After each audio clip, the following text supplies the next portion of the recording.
The twins leaned closer together and whispered the same thing in each other's ears, over and over, so that the whisper became a chant. We feed the debt. We feed the debt. We feed the debt. Your friend has already accepted the invitation, the hollow host said, and the words came from everywhere at once, like a cathedral speaking through its stones. It is impolite to refuse what has been set. Sit, let the hunger remember you kindly. Severin dragged a chair aside, and the floor did not punish him for it. He planted himself between Marcus and the butcher queen and bared his teeth. He had bared them at wolves and men, and the governor of a border city who had demanded a tax that would have left his sister starved. Teeth are a language, he spoke it fluently. Cut him loose, he said, or I carve you. The butcher queen lifted the slab from her shoulder and laid it on the table. She slid the knife under its skin, and the skin rose like a curtain. What are you carving? Severin asked, before he could bite back curiosity. Memory, the queen said. What else can be eaten? She peeled a strip. It writhed like an eel, and then lay still. She laid it before Severin. The strip was full of images, each fresh as if they had just happened. A door opening on a winter dawn, a small boy lifting his arms to be picked up, a woman's braid loosening in sleep, coins pushing at the skin of a purse like new teeth trying for gum. Severin's mouth watered. He did not want the strip, and he wanted nothing more. I'll cut you, he said hoarsely to cover how his tongue pressed against his teeth. You can, the butcher queen said. I've been cut before. Are you very skilled? Will you cut cleverly? Spare what must be spared? That's artistry. You lack it. You cut like a man who wants simply to stop a thing from moving. He lunged. She caught his wrist. She was not stronger than him. He was not weaker than her. But the table increased her leverage the way grief increases a mother's strength when she lifts a cart from her child. He went to one knee. His dagger clattered to the plank and skittered the length of the table, bumping to a stop at Marcus's plate. Marcus reached for the dagger, and his shadow's hand reached faster. The dagger slid into the shadow. It sank as if into thick oil. The blade's hilt vanished. Marcus stared. He touched the spot where the dagger had left the world. His fingers came away dark, slick, as if dipped in ink. He brought them to his lips. It was not ink. It tasted like old smoke and salt and something he had never tasted and would never have language for. Marcus, Lucia said quiet and firm, stand. Now. He stood.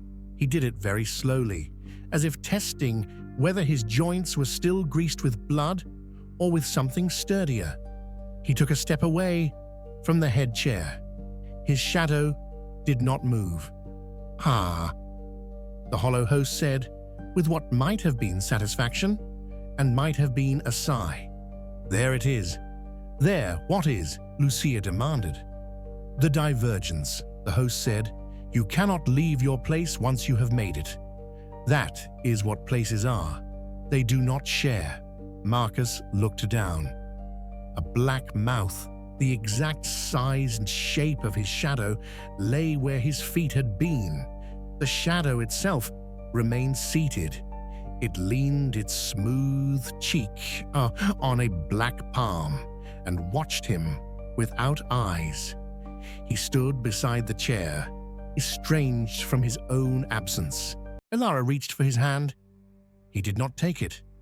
He looked at her as if from far away.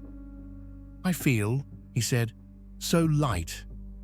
That's because you've been emptied, the butcher queen murmured. Take me instead, Elara said. The words were out before she weighed them. Her mouth had always been the bravest part of her, or the stupidest. Let him go. Take me. No, Lucia said, no bargains you can't keep.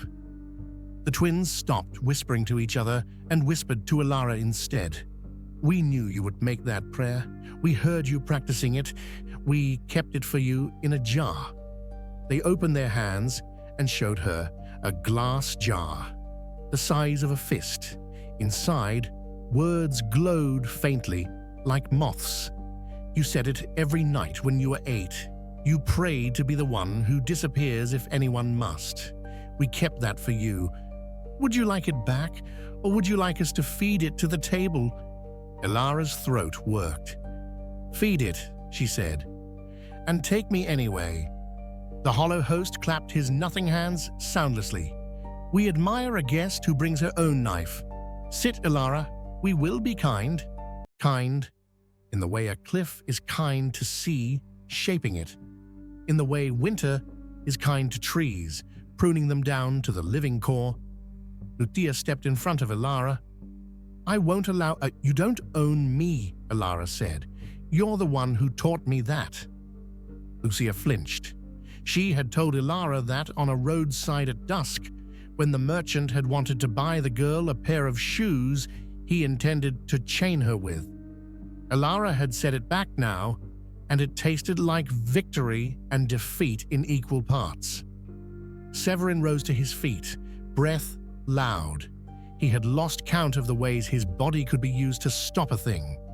None applied here. He could not punch shadows. He could not pull Marcus's absence out of its chair. He could only keep breathing and tighten his fist and look for a hinge.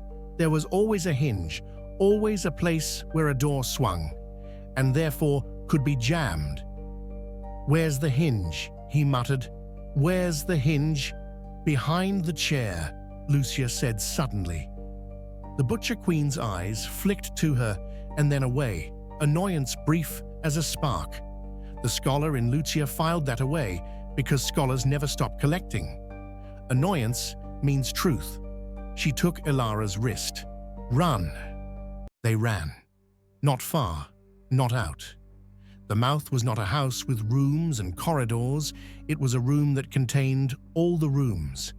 The running took them in a circle that returned them to themselves, breathless and furious. Behind the head chair, Lucia found a curtain of chain. It hung from the vault down to the floor. Black links, fat as a thumb, sticky to the touch, with centuries of smoke. Behind the chain was a little door half the size of a person. Lucia grabbed the latch. The latch was a tongue. It licked her palm. She suppressed her cry and forced the latch to turn. The tongue resisted. She persisted. The latch groaned. The door opened 6 inches. Behind it, stairs descended into the dark. "Elara, go," Lucia said. "Severin—" "Get Marcus," Severin said, and broke for the head of the table. Marcus's shadow turned its head lazily to track him. Severin recognized that kind of laziness. He had seen it in alley cats just before they uncoiled. He skidded, changed his angle, came at the shadow from the side. He swung his boot into the empty space where the shadow had no shin.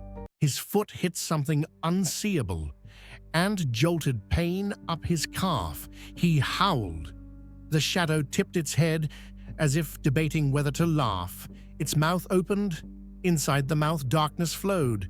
And in the darkness, small lights moved like fish. Severin felt himself falling into that mouth without having moved at all. The Butcher Queen put a hand on his shoulder, and he was in his body again, weight on his bad ankle. She did not push him. She did not need to. "Stop," she said softly, as you speak to a horse too frightened to understand. "You'll only feed it more than we mean to. We portion our meals." Elara looked back from the stairs. Lucia had already put 1 foot on the first tread. "Marcus," Elara called. He lifted his face. There was shadow on his lips, as if he had been kissing the absence. "I'm so light," he said again, in wonder. "Do you remember when we were hungry, and the sun came through the leaves, and it felt like wine? It feels like that. I don't have to want anything. It's all wanting me. Ilara, Lucia said. Now. Ilara hesitated. The twins breathed together, and the chain curtain chimed with the sound of small bones. The hollow host inclined his head, a gesture of permission or command. It did not matter which. Ilara went down the stairs. Lucia followed. Severin limped after them, one hand on the banister, one hand on the knife at his belt. The second knife, because a sensible man, carried two. Behind them, the chain curtain fell back into place with a sound like rain on a metal roof. The little door clicked, and the latch slid its tongue into the groove with an audible swallow.